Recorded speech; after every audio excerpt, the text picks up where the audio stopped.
بسم الله الرحمن الرحيم. الحمد لله رب العالمين، الصلاة والسلام على سيد الأنبياء والمرسلين محمد وعلى آله وصحبه أجمعين، أما بعد. حضرت عبداللہ ابن عباس رضی اللہ تعالیٰ عنہ سے مروی ایک حدیث آپ کے سامنے بیان ہو رہی تھی، جس میں آخر میں آپ صلی اللہ علیہ وسلم کی یہ نصیحت تھی کہ دیکھو، اگر ساری امت تمہیں نفع پہنچانے کے لیے جمع ہو جائے تو اتنا ہی نفع پہنچا سکتی ہے جتنا اللہ نے لکھ دیا ہے، اس سے زیادہ نہیں. اور اگر ساری امت تمہیں نقصان پہنچانے کے لیے جمع ہو جائے تو اتنا ہی نقصان پہنچے گا جتنا خدا نے لکھ دیا ہے، اس سے زیادہ نہیں. یہ جملہ ہم سب لوگوں کے لیے بہت بڑی راحت کا سبب ہے، اس لیے کہ انسان کی زندگی میں ایسے موقع آتے رہتے ہیں کہ وہ سوچتا ہے کہ مجھے نفع مل جاتا، اتنا مل جاتا، اتنا مل جاتا. کبھی نقصان پہنچتا ہے تو پریشان ہوتا ہے کہ کیوں نقصان پہنچ گیا. جب اس کے دل میں یہ بات آ جائے گی یہ تو اللہ نے پہلے ہی لکھ دیا تھا، تو اب پھر وہ پریشان نہیں ہوگا. بعض روایت میں اس طرح سے ہے، جو ترمذی شریف کی ایک اور روایت ہے کہ احفظ اللہ تجدہ امامک، اللہ کے احکام کی حفاظت کر، اس کو اپنے سامنے پائے گا. تعرف الی اللہ فی الرخاء یعرفک فی الشدہ، خوشحالی کے وقت اللہ کی طرف رجوع کر، وہ سختی کے وقت تجھ پر رحم فرمائے گا. بعض احادیث میں یہ جملہ بھی شامل ہے اس حدیث کے ساتھ کہ جب خوشحالی ہو اس وقت تم اللہ کو یاد کرو، تو جب تنگی آئے گی اللہ تم کو یاد رکھے گا. یہ بہت بڑی بات ہے. اکثر ہوتا یہ ہے کہ جب خوشحالی ہوتی ہے، انسان کے پاس دولت کی فراوانی ہوتی ہے، پیسے کی بہتات ہوتی ہے، تو پھر وہ اللہ پاک کو بھولنے لگتا ہے. اور اللہ کے رسول صلی اللہ علیہ وسلم نے اس میں ہمیں نصیحت فرمائی ہے کہ دیکھو، خوشحالی ہو، کتنی بھی خوشحالی ہو، اللہ کو نہیں بھولنا، اللہ کو نہیں بھولنا.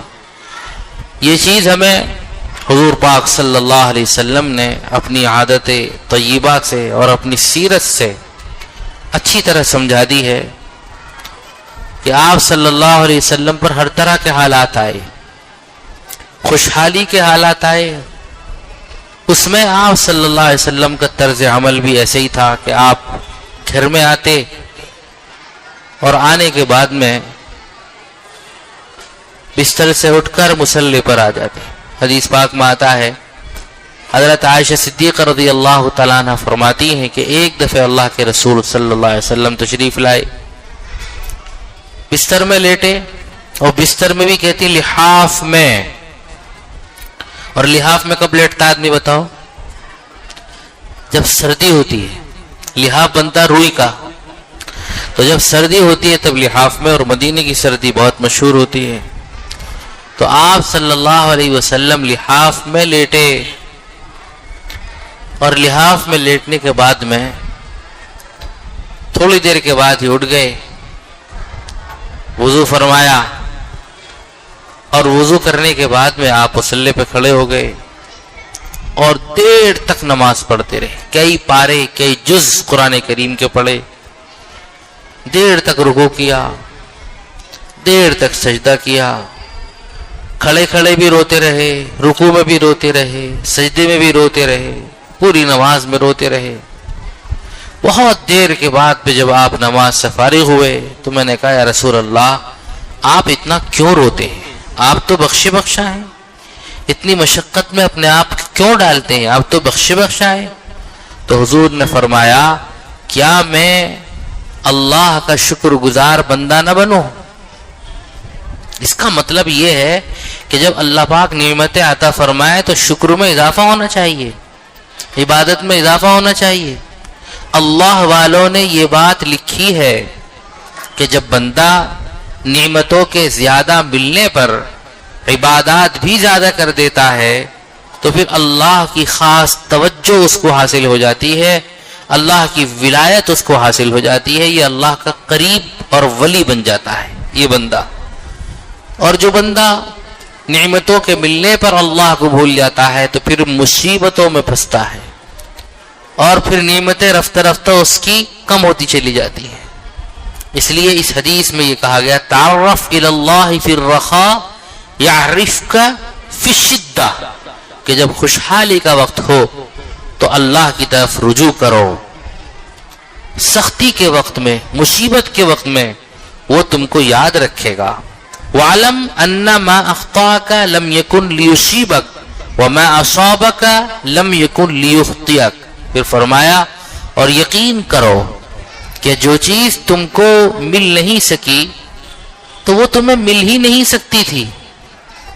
بعض مرتبہ ہوتا نا بھئی یار یہ چیز ہمیں ملنی تھی نہیں ملی، ارے لکھ رکھا تھا اللہ نے نہیں ملنی تو پریشان ہونے کی ضرورت نہیں ہے۔ کبھی کہتے بھئی ہمارے زمانے میں جو گھر تھا نا کل 20,000 روپے کا گھر بھی تھا 50 سال پہلے، چوک گئے ہم ذرا سے، چوک گئے تو اللہ نے چکا دیا، اللہ نہیں چاہتے تھے وہ چیز ہمارے پاس میں آئے، اس چیز کا فائدہ دوسروں کو پہنچے، تو پریشان ہونے کی ضرورت ہی نہیں ہے۔ فرمایا حضور نے یقین کرو اس بات کا، وَعْلَمْ، یقین کرو اس بات کا کہ جو چیز تمہیں مل نہیں سکی وہ تمہیں مل ہی نہیں سکتی تھی۔ کیا بات ہے، سرکار کی ایک ایک بات بالکل ایسی ہے جو دل پہ بیٹھتی ہے اور ہم سب کے لیے مشعل راہ ہے۔ پھر فرمایا اور جو تکلیف تمہیں پہنچی ہے وہ ٹل ہی نہیں سکتی تھی۔ کبھی تکلیف پہنچتی ہے تو پریشان ہوتا آدمی، کیوں پہنچ گئی تکلیف؟ وہ پہنچنی تھی، وہ ٹلنے والی نہیں تھی، اللہ نے اس کو لکھ رکھا تھا۔ اور جو کچھ تجھے ملا ہے وہ بغیر ملے رہ ہی نہیں سکتا تھا، جو مل گیا اللہ نے لکھ رکھا تھا، ملا ہے وہ۔ اور فرمایا اور جان لے کہ کامیابی صبر کے ساتھ ہے۔ وَعْلَمْ أَنَّ النَّصْرَ مَعَ الصَّبْرِ، ہمارے اندر آج یہ صفت بہت کم ہو گئی ہے، صبر بہت کم ہو گیا ہے، جلد بازی مزاجوں کے اندر آ گئی ہے۔ کوئی کام ہوتا ہے بس سوچتے بس فوراً نتیجے سامنے آئے، سنتے دعا قبول ہوتی ایمان والے کی، سوچتے مسجد میں دعا مانگ کے جائیں گھر پہ ڈھیر لگ جائے مال کا، تو صبر نہیں ہے۔ حالانکہ اللہ نے کامیابی صبر کے ساتھ رکھی ہے۔ آدمی کے اندر صبر ہو تو اللہ پاک اس کو بڑی بڑی نعمتوں سے نوازتا ہے، اور بے صبری سے انسان بڑی بڑی نعمتوں سے محروم ہو جاتا ہے۔ وَأَنَّ الْفَرَجَ مَعَ الْكَرْبِ، اور فرمایا کہ خوشحالی تکلیف کے بعد آتی ہے، اور بے شک ہر تنگی کے ساتھ فراخی ہے۔ آدمی سوچے کہ بس بغیر کچھ کیے ہوئے اور تکلیف پہنچے ہوئے مجھے سب کچھ مل جائے، ایسے عام طور پر ہوتا نہیں ہے۔ اور اگر تنگی آئے تو سمجھ جائے کہ تنگی ہمیشہ رہنے والی نہیں ہے، یہ بھی ختم ہونے والی ہے۔ ان مع العسر یسرا، ان مع العسر یسرا، قرآن کریم میں کہا گیا ہے کہ ہر تنگی کے ساتھ اللہ نے فراخی رکھی ہے، اور ہر تنگی کے بعد خوشحالی آتی ہی ہے۔ اس لیے جو لوگ حالات میں پریشان ہوتے ہیں، گرے ہوئے ہوتے ہیں، وہ حضور پاک صلی اللہ علیہ وسلم نے ان کو بتایا پریشان ہونے کی ضرورت نہیں ہے، اللہ تعالیٰ اس چیز کو ختم کر دیں گے۔ اگلی حدیث حضرت انس رضی اللہ تعالیٰ عنہ سے مروی حدیث ہے، فرماتے ہیں کہ انکم لتعملون اعمالا ہی ادق فی اعینکم من الشعر كنا نعدها على عهد رسول اللہ صلی اللہ علیہ وسلم من الموبقات، کہ دیکھو تم لوگ آج کل کچھ ایسے اعمال کر رہے ہو جو تمہاری نظروں میں بال سے بھی کم تر ہے، یعنی معمولی سمجھ رہے ہو، لیکن یہی اعمال حضور صلی اللہ علیہ وسلم کے زمانے میں ہم لوگ انہیں مہلکات میں شمار کرتے تھے، نہیں ہلاک کرنے والے بڑے بڑے گناہ سمجھتے تھے۔ لیکن وہ تو صحابہ کا زمانہ تھا، اس کے بعد چلیے پھر آپ کا زمانہ، آپ دیکھیے کتنی چیزیں ایسی ہیں جو بالکل حرام ہیں، صاف حرام، لیکن ہم سمجھتے ہیں بس کچھ خیال ہی نہیں گزرتا دل پہ کہ یہ چیز بھی حرام ہو سکتی ہے، یہ چیز بھی حرام ہو سکتی ہے. ہم سمجھتے نہیں کتنی نعمتوں کی ناقدری ہم کرتے ہیں، ہم خیال بھی نہیں کرتے کہ نعمتوں کی ناقدری ہو رہی ہے. کتنی نافرمانیاں ہمارے سامنے ہوتی ہے، خیال بھی نہیں ہوتا. ایک بے نمازی کی نحوست 40 گھروں تک پہنچتی ہے. ہم دیکھیں ہمارے گھر میں کتنے بالغ بچے ہیں جو نماز نہیں پڑھ رہے، کیا ان کی نحوست ہم کو نہیں پہنچے گی؟ اور ہم مطمئن ہیں، ہم مطمئن ہیں ہمارے سامنے کبیرہ گناہ کا ارتکاب ہو رہا ہے اور ہم شفقت کریں نہیں بچہ ہے چھوڑو، رات کو دیر تک پڑا ہے، دیر تک آیا ہے. یہ شفقت نہیں ہے، یہ ظلم ہے بچوں کے ساتھ، اور ہم ان کو جہنم کی طرف لے جانے والے بن رہے ہیں. آج کل ہم بچیوں کو پڑھاتے ہیں، بہت اچھی بات ہے، بچوں کو بھی پڑھانا، بچوں کو بھی پڑھانا، شریعت کے دائرے میں رہ کر پڑھائیے، کوئی منع نہیں کرتا. عورت تجارت کرتی ہے، کام کرتی ہے شریعت کے دائرے میں، کوئی ممانعت نہیں ہے، کوئی حرج کی بات نہیں ہے. حضور پاک صلی اللہ علیہ وسلم کے زمانے میں بعض خواتین تجارت کرتی تھیں بالکل حدود شرعیہ میں رہتے ہوئے. حضرت خدیجہ رضی اللہ تعالی عنہا بھی تجارت کرتی تھی حدود شرعیہ میں رہتے ہوئے. مکے کی بڑی تاجرہ تھی. آپ صلی اللہ علیہ وسلم 2 دفعے ان کا مال مزاربت کے طور پر ملک شام لے گئے ہیں اور اس میں بڑا نفع ہوا ہے. اور اسی چیز کو دیکھتے ہوئے، برکت کو دیکھتے ہوئے، حضرت خدیجہ رضی اللہ تعالی عنہا نے آپ صلی اللہ علیہ وسلم کو پہچانا کہ یہ تو در فرید ہے، گوہر آبدار ہے، در آبدار ہے، یکتا موتی ہے. تو انہوں نے چنا، پیغام خود بھجوایا اور نکاح میں آئی. نکاح میں آنے کے بعد میں کہا یا رسول اللہ، اس وقت تو اللہ کے رسول نہیں بنے تھے. آپ کہا کہ میرا جو کچھ مال ہے سب آپ کا، سب آپ کا. تو خدیجہ رضی اللہ عنہا بھی تجارت کرتی تھی. پھر حضور پاک صلی اللہ علیہ وسلم کی بیویوں میں حضرت زینب رضی اللہ تعالی عنہا بھی تجارت فرمایا کرتی تھی، اور تجارت کر کے صدقات کرنے کا شوق تھا، صدقے بہت کیا کرتی تھی. حضور کے زمانے میں یہ چمڑے کو دباغت دیا کرتی تھی اور باندیوں کے ذریعے سے منڈی میں فروخت کروایا کرتی تھی. ان کے پاس کوئی باندی کام کرنے والی رہا کرتی تھی، ان کے ذریعے سے کام کرواتی اور انہی کے ذریعے سے پھر منڈیوں میں اپنے چمڑے کو فروخت کرواتی تھی. اور بڑی دیالو اور صدقہ کرنے والی عورت تھی. اور دنیا کی تاریخ میں یہی ایک ایسی عورت ہے جن کا نکاح آسمان پر ہوا ہے، حضرت زینب رضی اللہ تعالیٰ عنہ کا نکاح.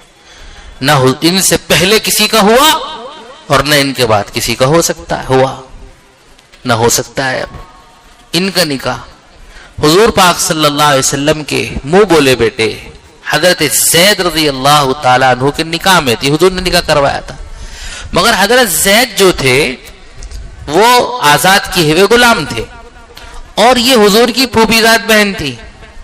تو مزاج میں یہ تھا میں تو قریش سے ہوں، ہاشمی خاندان سے ہوں، بڑے خاندان سے ہوں، اس لیے اسلام میں کفات کا بھی اعتبار ہے. ذرا دیکھ لیا جائے خاندانوں کو بھی رشتے کرتے وقت، نکاح کرتے وقت، سوسائٹی کو دیکھ لیا جائے، ورنہ تو پھر آگے چل کر پریشانی ہوتی ہے، گھر چلنا مشکل ہوتا ہے، اس لیے کفات کا اعتبار ہے. تو بہرحال حضور نے شادی کروا دی اور شادی ہوئی لیکن بن نہیں سکی بات. 1 سال میں حضرت زید رضی اللہ تعالیٰ عنہ نے طلاق دے دی. اب طلاق ہوئی ہے، آپ صلی اللہ علیہ وسلم نکاح کرنا چاہتے تھے لیکن عرب کے معاشرے میں منہ بولے بیٹے کو سگے بیٹے کی طرح سمجھا جاتا تھا، اور جیسے سگے بیٹے کی بیوی سے نکاح حرام، اسی طریقے سے منہ بولے بیٹے کی بیوی سے بھی نکاح حرام سمجھا جاتا تھا. اللہ چاہتے تھے کہ یہ چیز ختم ہو، لیکن حضور اگر کرتے تو حضور کے دل میں ڈر تھا میں اگر نکاح کر لوں گا تو یہ قریش اور لوگ کیا کہیں گے، دیکھو بیٹے کی بیوی سے نکاح کر لیا، اپنی بہو سے نکاح کر لیا اس کی طلاق کے بعد، اس لیے حضور ذرا بچ رہے تھے. اللہ نے آیت نازل کی فلما قضى زید منها. زید بھی تنہا وہ صحابی ہیں جن کا نام قرآن میں ہے، اور کسی صحابی کا نام قرآن میں نہیں ہے صاف، حضور کے منہ بولے بیٹے.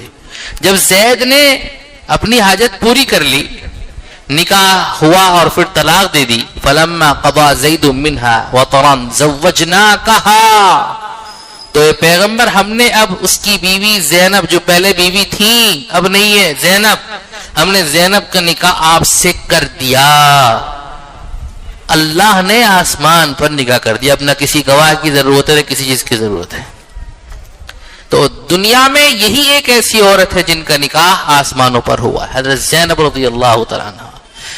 حضور پاک صلی اللہ علیہ وسلم کے نکاح میں آئیں تو بہت شکر منایا کرتی تھی اور فخر تھا کہ آسمان پر میرے نکاح ہوا ہے. صدقے بہت کیا کرتی تھی، تجارت کرتی تھی، اور تجارت سے جو کچھ ملتا سارا کا سارا راہ مولا میں، کہتی تھی میں تجارت کرتی ہی ہوں راہ مولا میں خرچ کرنے کے لیے. آپ صلی اللہ علیہ وسلم نے ایک موقع پر یہ فرمایا تھا کہ دیکھو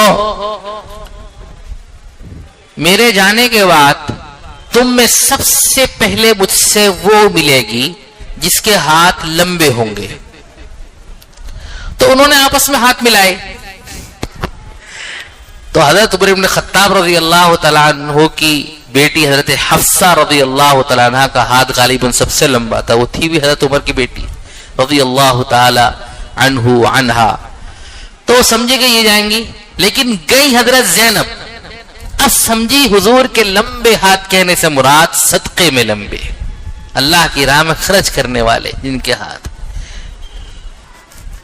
تو یہ بھی تجارت کیا کرتی تھی، میں یہ بتانا چاہ رہا تھا. اور حضور پاک صلی اللہ علیہ وسلم نے ان کو اجازت دے رکھی تھی، انہیں کے گھر میں رہ کر تجارت کیا کرتی تھی. پھر جب جنگ کے مواقع ہوتے تو بہت سی خواتین اور مستورات زخمیوں کی مرہم پٹی کیا کرتی تھی، تیمار داری کرتی تھی، ان کو پانی وغیرہ پلایا کرتی تھی. اس طرح سے چیز ہے. لیکن عورت کی کمائی کے لیے کبھی بھی حوصلہ افزائی نہیں کی گئی، اور کمانے کا بوجھ عورت کے کاندھوں پر اسلام نے نہیں رکھا. بہت مجبوری ہے ایک الگ بات ہے، مانگنے سے بہتر ہے کہ کوئی باعزت پیشہ، کوئی باعزت کام کر لیا جائے. لیکن یہ کہ کمانے کی ذمہ داری عورتوں پر رکھ دی جائے، اسلام اس کو پسند نہیں کرتا ہے، اسلام کے مزاج کے خلاف ہے. یہ ذمہ داری اللہ نے مرد پر رکھی ہے. شادی سے پہلے جب تک بیٹی ہے باپ کی ذمہ داری ہے، اس کی حفاظت بھی کرنا، اس کی پوری نگہداشت کرنا، پوری تربیت کرنا، تمام ضروریات کا خیال کرنا باپ کی ذمہ داری ہے. شادی کے بعد شوہر کی ذمہ داری ہے، اور خدا نخواستہ شوہر نہ رہے تو واپس آ جائے تو پھر باپ کی ذمہ داری ہوتی ہے. باپ نہیں تو بھائیوں کی ذمہ داری ہے، اولاد ہے تو بیٹوں کی ذمہ داری ہے. شریعت نے عورت کے اوپر بوجھ نہیں رکھا ہے کمانے کا. لیکن ایک ہوا چل گئی ہے کہ صاحب لڑکی بھی کام کریں گی، اور لڑکی جب پڑھ لکھ جاتی ہے تو کہتی ہے ہم خالی بیٹھ کر کیا کریں. تو اب جاتی ہے، اور ان جانے میں نائٹ شفٹوں میں جو جا رہی ہیں، الامان والحفیظ، اللہ حفاظت فرمائے، اس سے بہت بڑا نقصان اخلاق کا ہو رہا ہے. اخلاقی اعتبار سے ہمارے بچے بچیاں اس سے تباہ ہو رہے ہیں. بھلا آپ کیسے اطمینان کر رہے ہیں اس باس کے اوپر جس کی زندگی رنگ رلیوں میں گزری ہے، اور جو اللہ کے خوف نام کی کوئی چیز کو جانتا ہی نہیں ہے، اور تنہائی اس کے ساتھ میسر ہے. پھر تنہائیوں کے اندر رات میں سفر بھی ہوتا ہے، آنا جانا بھی ہوتا ہے، رات گزاری بھی ہوتی ہے، کبھی آفس کے کام سے باہر جانا بھی پڑتا ہے. کچھ تو سمجھو اللہ کے بندو کہ یہ سب کیا ہو رہا ہے. 2 روٹی کے خاطر کیا آپ اپنی عورت کو اس طریقے سے باہر نکال لیں گے؟ شریعت اس کو پسند نہیں کرتی ہے. اگر آپ کو یہ بات اچھی نہ لگے تو اللہ کے واسطے معاف فرماؤ، لیکن شریعت کا مزاج یہی ہے. شریعت کا مزاج یہی ہے. ہم اپنے سامنے رہتے ہوئے کہ یہ گوارا کر سکتے ہماری بیٹی کو کوئی ٹیڑھی نگاہ سے دیکھیں؟ کوئی بھی باپ گوارا نہیں کر سکتا ہے، کوئی بھائی گوارا نہیں کر سکتا اس کی بہن کی طرف کو. لیکن ہم جب اس طریقے سے بھیج دیتے ہیں، اور وہ بچی ہمارے جگر کا ٹکڑا وہ وہاں پر جاتی ہے تو ان کی جو ہوسناک نگاہیں ہوتی ہیں اس سے کیسے بچ سکتی ہیں؟ بہت مشکل ہے، بہت مشکل ہے اس طریقے سے حفاظت ہونا. ہماری بچی صحیح ہے لیکن سامنے والے جو بھیڑیے ہیں ان کے اخلاق پر آپ کیسے مطمئن ہو گئے کہ آپ حالات پڑھ نہیں رہے؟ آج کل تو چھوٹی چھوٹی معصوم بچیوں کو نہیں چھوڑ رہے لوگ. آپ واقعات پڑھیے کتنے ہیں، گھر میں رہنے والی بچیوں کو درندے پھر رہے ہیں تلاش میں.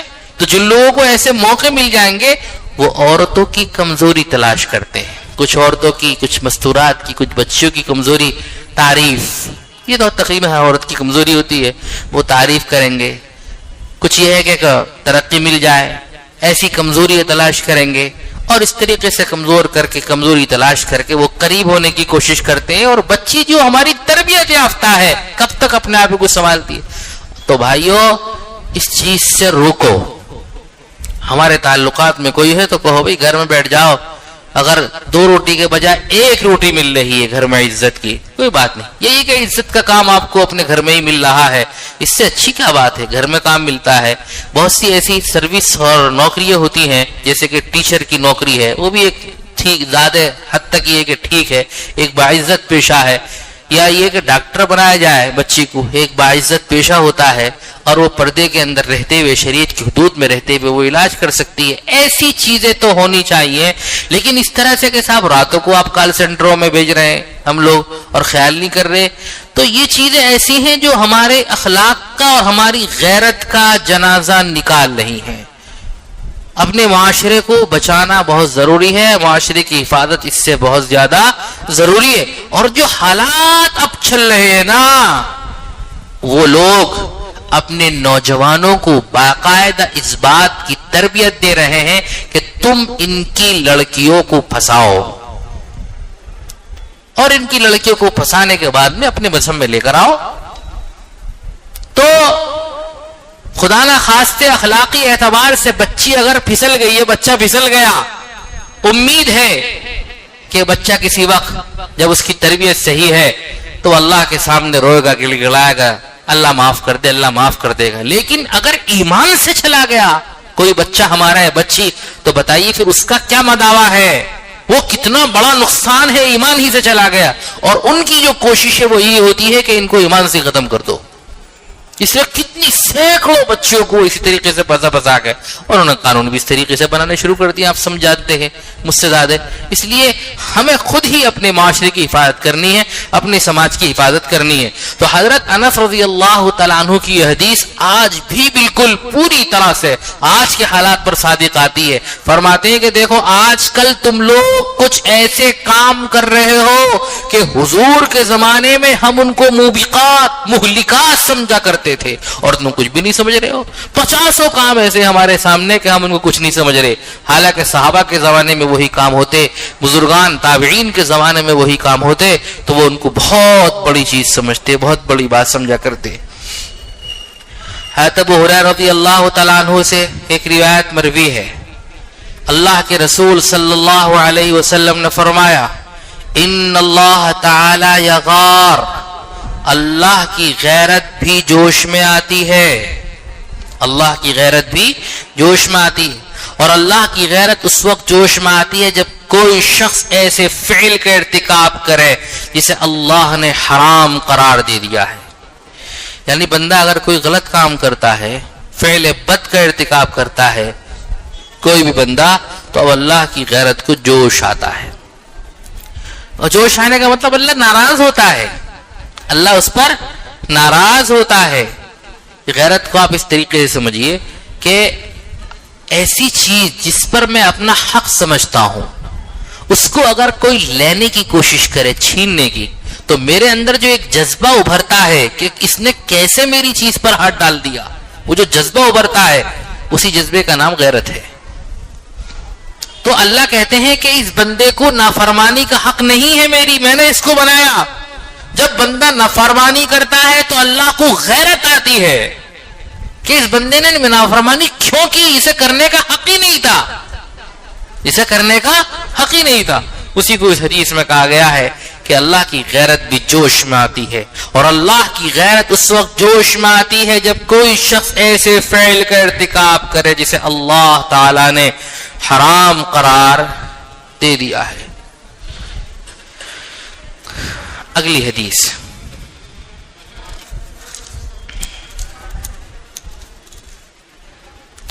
حضرت ابو یعلا شداد ابن اوس رضی اللہ تعالیٰ عنہ سے مروی ہے۔ ابو یعلا شداد ابن اوس انصاری ایک صحابی ہے اور بڑے حلیم صحابی ہے۔ حلیم کا مطلب جانتے ہو؟ ان کو غصہ دلایا جائے تو بھی غصے میں نہ آئے، ایسا حلم تھا، اور ان کا حلم بہت مشہور تھا۔ حضور پاک صلی اللہ علیہ وسلم کی کافی صحبت اٹھائی ہے، آپ صلی اللہ علیہ وسلم کے بہت قریبی رہے ہیں، اور مدینے میں جو لوگ شروع میں مسلمان ہوئے ان میں سے یہ بھی ہیں، ان کا پورا خاندان ایک ساتھ مسلمان ہو گیا تھا، اور حضور پاک صلی اللہ علیہ وسلم کی پھر انہوں نے بہت خدمت انجام دی ہے۔ انہوں نے اللہ کے رسول صلی اللہ علیہ وسلم کا ایک فرمان نقل کیا۔ اچھا، ان کی ایک عادت بھی بتاؤں میں، ان کی ایک بہت خوبصورت عادت تھی، یہ رات کا زیادہ تر حصہ عبادت میں گزارتے تھے۔ سونے کے لیے لیٹ جاتے، پھر بے چین ہو کر اٹھتے، وضو کرتے، مصلی پہ آ جاتے، تھک جاتے تو پھر لیٹتے، پھر بے چین ہو کر ایک دم سے اٹھ جاتے اور مصلی پہ آ جاتے، اور پوری رات ان کی اسی طرح سے عبادت میں، رونے میں، دعا میں، مناجات میں گزارا کرتے تھے۔ اور صبح کو یہ کہتے تھے، اللہ تیری جہنم نے میرے اور میری نیند کے درمیان پردہ ڈال دیا ہے، تیری جہنم کے خوف نے میرے اور میری نیند کے درمیان پردہ ڈال دیا ہے، اے اللہ میں جہنم سے پناہ مانگتا ہوں، تو جہنم سے حفاظت فرما۔ ہمارا خیال یہ ہوتا ہے کہ ہمارے لیے تو جنت پکی ہے، جنت بھی جنت الفردوس، اور یہ حضرات صحابی اللہ بس جہنم سے بچا لے، جہنم سے بچا لے۔ حضرت مولانا اشرف علی صاحب تھانوی رحمۃ اللہ علیہ نے کہیں پر لکھا ہے، کہتے ہیں کہ بھئی دل میں کبھی بھی خیال نہیں آتا کہ اللہ تعالیٰ جنت میں مجھے بڑے بڑے مقامات دے گا، بس اتنا بار بار خیال آتا ہے، دعا آتی ہے کہ اللہ بس جہنم سے بچا لے، جہنم سے بچا لے۔ اگر جہنم سے بچ گئے تو بس کامیاب ہے، بیڑا پار ہے۔ مطلب یہ ہے کہ یہ حضرات بہت کچھ کر کے بھی یہ سمجھتے تھے کہ ہم نے کچھ نہیں کیا، اور ہم کچھ نہیں کر کے سمجھتے ہم نے بہت کر لیا۔ تو یہ اتنے بڑے صحابی ہیں، حضور کی اتنی خدمت کی ہے انہوں نے، اور یہ کہ پوری رات عبادت کرتے اور کہتے اللہ بس جہنم سے بچا لو، بس مجھے جہنم سے بچا لو، اس جہنم کے خوف نے میری نیند کو اڑا کر رکھ دیا ہے۔ یہ صحابی ہے، یہ کہتے ہیں کہ ایک دفعہ اللہ کے رسول صلی اللہ علیہ وسلم نے ارشاد فرمایا، الکیس من دان نفسا وعمل لما بعد الموت، عقل مند وہ ہے جو اپنے نفس کا محاسبہ کرتا رہے۔ الکیس کا سے کیسو سے عقل مند ہونا، عقل مند وہ شخص ہے جو اپنے نفس کا محاسبہ کرتا رہے، حساب لیتا رہے، اچھے کاموں میں لگا ہوا ہے یا برے کاموں میں لگا ہوا ہے۔ اگر اچھے کام میں لگا ہوا ہے تو اللہ کا شکر ادا کرے، اور اگر برے کاموں میں لگا ہوا ہے تو فوراً توبہ کرے۔ یہ عقل مند آدمی کی علامت ہے، اور اس کے لیے بزرگان دین کہتے ہیں کہ شام کو جب بستر پر جائے تو تھوڑی دیر سوچ لے دن میں کتنے اچھے کام کیے ہیں، کتنے برے کام کیے ہیں۔ اچھے کام کیے تو شکر ادا کرے، اور وعدہ ہے شکر کرو گے تو توفیق ملے گی، اور اچھے کاموں کی توفیق ملے گی، اس لیے شکر کرے۔ اور دن میں اگر خدا نہ خواستہ کچھ کوتاہی ہوئی ہے، غلطی ہوئی ہے، گناہ ہوا ہے، معافی مانگ لے، معافی مانگ لے، اللہ پاک معاف کرنے والے ہیں۔ اس لیے رات کو جب انسان سوئے نا، اپنا معاملہ بالکل صاف کر کے سوئے، موت آ جائے تو صاف، اس لیے کہ توبہ جب ہوتی ہے تو اللہ سب گناہ معاف فرما دیتے ہیں۔ تو رات کو سونے سے پہلے تھوڑی دیر محاسبہ کر لو، اس کا فائدہ آپ بہت محسوس کریں گے۔ دن بھر سوچو کوئی غلط کام تو نہیں ہوا، اگر ہوا تو توبہ کرو، استغفار کرو، اللہ سے معافی مانگو، اور اگر اچھا کام ہوا ہے تو اللہ کا شکر ادا کرو. اس شکر پہ بھی اللہ پاک خوش ہوتے ہیں اور مزید توفیق عطا فرماتے ہیں. حضور نے فرمایا عقل مند وہ ہے جو اپنے نفس کا محاسبہ کرتا رہے وعمل لما بعد الموت، اور موت کے بعد کی زندگی کے لیے عمل کرے. ہماری پوری تگ و دو، بھاگ دوڑ، پوری ریاضت، پورا مجاہدہ، ساری محنتیں بس اسی دنیا کے لیے. لیکن حضور نے فرمایا عقل مند وہ ہے جو موت کے بعد کے لیے بھی تیاری کرتا رہے، اس کی بھاگ دوڑ اس کے لیے ہو. فرمایا والعاجز من اتبع نفسه هواها، عاجز وہ ہے جو نفس کی خواہشات کی پیروی کرتا رہے. عاجز وہ ہے جو نفس کی، عاجز مطلب جو کسی کام کا نہیں ہے، جو اپنے نفس کی خواہشات کی پیروی کرتے رہے اور اللہ سے اپنی آرزوؤں کی تکمیل کا خواہش مند رہے. مطلب یہ ہے کہ خواہشات نفسانی کا اسیر ہے اور چاہتا ہے کہ جو کچھ بھی دل میں آئے وہ پورا ہوتا رہے، جو کچھ بھی دل میں آئے پورا ہوتا رہے، ساری خواہشات اس کی پوری ہوں، ساری آرزویں اور تمنا اس کی پوری ہوں، سب کچھ مل جائے، جو مانگے رد نہ ہو، لیکن خواہشات نفسانی کا تابع ہے. فرمایا اس سے بڑا بیوقوف کوئی نہیں ہے، اس سے بڑا بیوقوف کوئی نہیں ہے. اگلی ایک حدیث ہے جو بہت ہی اہم حدیث ہے، اور اس حدیث کے بارے میں بعض علماء کی رائے یہ ہے کہ دین اسلام کا خلاصہ ہے، دین اسلام کا خلاصہ ہے. انشاءاللہ اس کی تشریح میں انشاءاللہ آنے والی جمعرات میں کروں گا. اس کا مختصر مفہوم یہ ہے، اللہ کے رسول صلی اللہ علیہ وسلم نے ارشاد فرمایا کہ آدمی کے اسلام کی خوبی یہ ہے کہ وہ لا یعنی کاموں کو چھوڑ دے. لا یعنی کا مطلب یہ ہے کہ ایسا کام جس کا نہ دینی فائدہ نہ دنیاوی فائدہ. تو انشاءاللہ یہ ذرا تفصیل طلب ہے، تشریح طلب ہے، آنے والی جمعرات کو انشاءاللہ اس پر روشنی ہوگی. الحمدللہ رب العالمین، الصلاة والسلام علی سید الانبیاء والمرسلین محمد وعلى آله وصحبه أجمعين. ربنا آتنا في الدنيا حسنة وفي الآخرة حسنة وقنا عذاب النار وقنا عذاب القبر وقنا عذاب الحشر وقنا فتنة المسيح الدجال. اللهم أعنا على ذكرك وشكرك وحسن عبادتك. اللهم إنا نسألك الجنة ونعوذ بك من النار. اللهم ألهمنا مراشد أمورنا وأعذنا من شرور أنفسنا ومن سيئات أعمالنا. اللہ کامل توبہ، کامل ہدایت، کامل عافیت نصیب فرما دیجئے. اللہ اپنے نیک اور مخلص بندوں میں شامل فرما لیجئے، شکر گزار بندوں میں شامل فرمائیے، ناشکری سے ہماری حفاظت فرمائیے.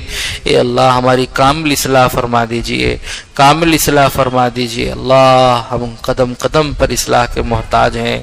اے اللہ ہمیں کامل معرفت نصیب فرما دیجئے، کامل احسان نصیب فرما دیجئے، اپنا تعلق خاص نصیب فرما دیجئے، اپنا درد اپنا قرب نصیب فرما دیجئے، اپنا انس نصیب فرما دیجئے، اپنی کامل اور شدید محبت نصیب فرما دیجئے. پاک پروردگار ہر قسم کے گناہوں سے، برائیوں سے، سیئات سے ہم سب کی حفاظت فرمائیے. اے اللہ ہر قسم کی برائیوں سے ہماری حفاظت فرمائیے. یا اللہ سب سے بڑی ناشکری، یا اللہ سب سے بڑی ناشکری آپ کی نافرمانی ہے. اے اللہ ہم کو اس سے بچائیے، پیشانی پکڑ کر یا اللہ ہم کو بچائیے. ہمیں بچنا بڑا مشکل ہے اللہ، مگر آپ کو بچانا تو بہت آسان ہے. اللہ نفس اور شیطان ہمارے ساتھ لگے ہوئے ہیں، اور یا اللہ یہ دونوں ہمارے ساتھ میں ہیں، اور یا اللہ قدم قدم پر یا اللہ ان سے مقابلہ ہے، اور یا اللہ یہ ہم پر غالب آتے رہتے ہیں، اور ان کی غالب آنے کی وجہ سے ہم آپ کو بھول جاتے ہیں. اللہ ہم معافی چاہتے ہیں، آپ ہم سب کو معاف فرما دیجئے، ہماری اس غفلت کو یا اللہ معاف فرما دیجئے.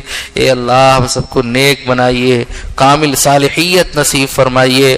ہم سب کے بچوں کا فیوچر بھی مستقبل روشن بنائیے، تابناک بنائیے، ان کو بھی صالح نیک یا اللہ متقی پرہیزگار بنائیے. موت تک عافیت کے ساتھ تقوی والی زندگی نصیب فرمائیے. خاتمہ بالخیر، حسن خاتمہ نصیب فرمائیے. صلی اللہ تعالی علی خیر خلقہ محمد وعلی آلہ وصحبہ اجمعین برحمتک یا ارحم الراحمین.